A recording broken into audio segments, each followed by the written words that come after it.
What we have here is the 2011 KX250F. This is really, judging by championship results, the dominant motorcycle in AMA Supercross racing, and over the years, the most dominant motorcycle in AMA motocross racing. In the lightweight class, Kawasaki really makes the bike to beat year after year.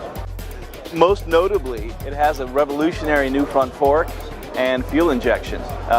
Two things that are, one thing that's new to motocross in general, and one thing that's new to the 250 class for Kawasaki. We'll start with the fuel injection. That's the big news.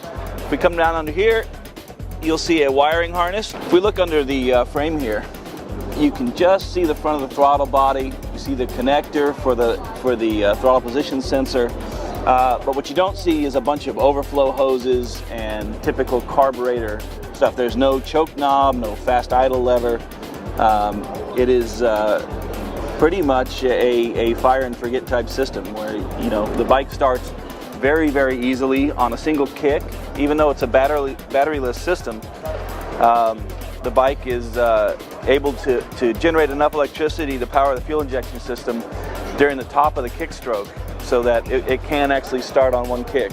Very quick and easy starting bike, not sensitive to altitude or temperature, density, altitude, humidity changes, stuff like that. You don't have to rejet the bike at the track. So it's really a nice thing for racers. And as you know, the smaller engine sizes are more sensitive to jetting than the bigger bikes are. So with the KX250F or any modern fuel injected motocross bike, you show up at the track and you set your suspension, you focus on your tire pressures or tire selection, but you're really not worried about getting the motor to run right because it's going to run right automatically. You'll notice there is no hot start lever anymore. There's no fast idle lever. The bike is set up with logic. It knows when it's hot. It knows how to deliver the fuel just right. Very, very quick and easy starting. Kawasaki sells a genuine accessory through the dealer network, and that accessory plugs into the bike's ECU, and you can download different maps, mud maps and hard pack maps, sand maps, etc., to kind of tailor the way the power is delivered by the motorcycle. And that's both ignition and fuel injection involved there. The separate function fork is a new design for production motocrossers. It's been tested for several years, off and on, and it's now ready for prime time.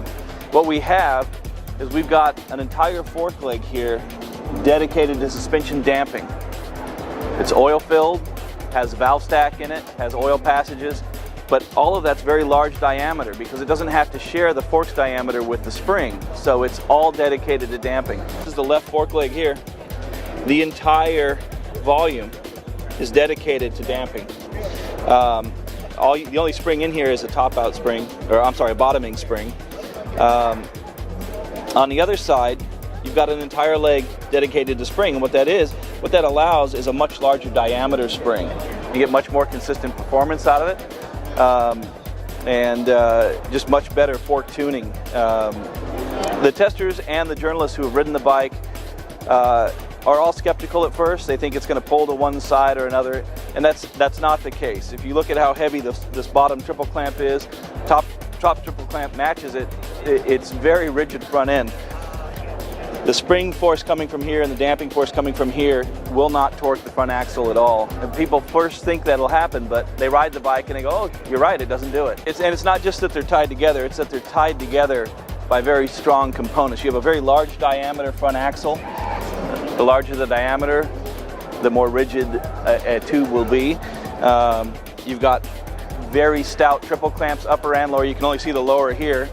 But there's no opportunity for the fork to act independently. So there's no negative effect by separating the valving and the springing to opposite sides of the fork.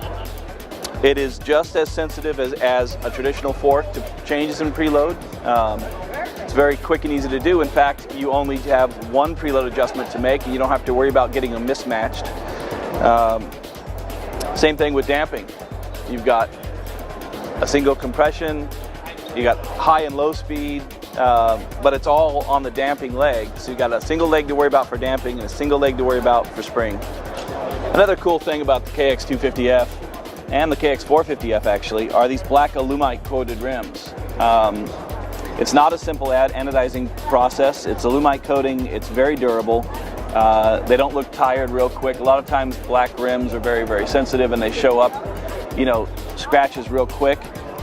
These are pretty durable rims. Obviously you do a lot of mud racing or whatever, it's still going to show up. But that's true of any rim or actually any part of any motorcycle. So the cool thing is though, you get these great factory looking rims and they're not super fragile, unlike some black rims.